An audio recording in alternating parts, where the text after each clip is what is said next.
கடன் வாங்காமல் வாழ முடியாது அப்படிங்கிற நிலையில் நிறைய பேர் இருக்கிறாங்க. கடன் எதுக்கு வாங்குறான்? அவன் ஏதோ இக்கட்டான சூழ்நிலை, ரொம்ப தேவை, வேறு வழி இல்லாமல் அவன் கடன் வாங்குறான்.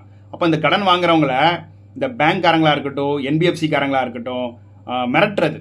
உன்னை ஜெயிலில் வச்சுருவோம், உனக்கு அரெஸ்ட் வாரண்ட் போட்டாங்க, நாளைக்கு உனக்கு நாளைக்கு கோர்ட்டில் கேஸு அப்படின்னு சொல்லி நிறைய ஹராஸ்மெண்ட் வார்த்தைகளை சொல்லி சொல்லி சொல்லி மக்களை வந்து அச்சுறுத்துறாங்க. அப்போ அரெஸ்ட் பண்ண முடியுமா, இந்த மாதிரிலாம் நடக்குமான்னு சொல்லி எனக்கு நிறைய ஃபோன் கால்ஸ் வரும். அதுக்கு ஒரு தெளிவான ஒரு விளக்கம் கொடுக்குறேன்.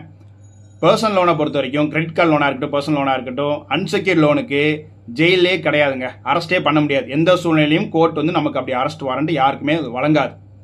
லோன் எடுத்திருக்க, உண்மையிலே உனக்கு சூழ்நிலை சரியில்லை, உன்னால் கெட்ட முடியலன்னா கோர்ட் வெயிட் பண்ணி உங்ககிட்ட சிவில் சூட்டு தான் அவன் போட முடியும், சூட் போட்டு தான் உங்களை ரெக்கவரி பண்ணிக்க முடியுமே தவிர இந்த ஜெயிலு, இந்த அரெஸ்ட்டு, உங்களுக்கு நாளைக்கு கோர்ட் கேஸ்ன்னு சொல்கிறது எல்லாமே ஃபேக். அந்த மாதிரி யாரும் சொன்னாங்கன்னா நீங்கள் எஃப்ஐஆர் நம்பர் தாங்க, இல்லை கோர்ட் கேஸ் நம்பர் தாங்க, நான் வக்கீல் வச்சு பார்த்துக்கிறேன், நீங்கள் தைரியமாக பதில் சொல்லுங்கள். நம்ம பயப்படுற, நம்மளோட பயத்தை வச்சு அவன் ரெக்கவரி பண்ணணும்னு நினைக்கிறான்.